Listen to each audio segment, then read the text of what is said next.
راهي الجمهورية ما هي خاقة، راهي الجمهورية ما هي خاقة، والتنظيم السياسي هو اللي جابني أنا وجابكم أنتم اللي منكم في سني هون الحمادة ما قد شافها لي. راهي الجمهورية ما هي خاقة، راهي الجمهورية ما هي خاقة، والتنظيم السياسي هو اللي جابني أنا وجابكم أنتم اللي منكم في سني هون الحمادة ما قد شافها لي. ألا ما نتكلموا عن هذول اللي يموتوا يراوهم الجزائريين على سبة الرزق؟ على ما نتكلموا عن هذا من حوادث المرور اللي هم؟ على ما نتكلموا عن هذا من المدمنين اللي انتم عارفاتهم واحنا عارفينهم ولا مقبوضون الموقف؟ يا رانا بدينا ندفعوا الثمن والبقيه جايه. الله العظيم المقيم مثلا نعودوا يستوردوا من هون قايسين المخدرات في المغرب والله في بوركينا فاسو. يا انهم يستوردوا ما يقطعوا عنهم المخدرات.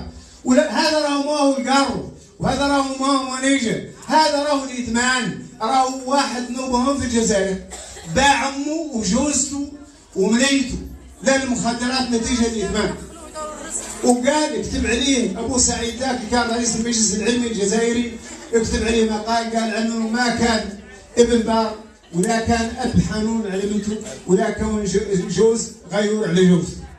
اذا حد باع هذا ما يقدر يبيع اي شيء. هذه الافه اذا ما واجهتوها لا تدمروا، لا تدمروا. وهذا لا كيف حيتم زودوه منين الحق العلف لا يجي راجع لمراحل. هذا عند منين ينقطع عنه وذا راه منين يتموا قايسين البريد اللي هو مصدر، وذا مدروس ومقصودين به، مقصودين به. اذا اللي زين هو عنه حد ما يعظم المصائب، اللي يتكلم عن ضروب. لو كان فيكم حد ونعرف عنه ربما هو الحد قط الحد بدو ديال الخروب اللي مردوم فيهم شيء سلاح ملح ملايين. عملية جبار الأولى فم مازال ولا غريك عظام ما بقاريش.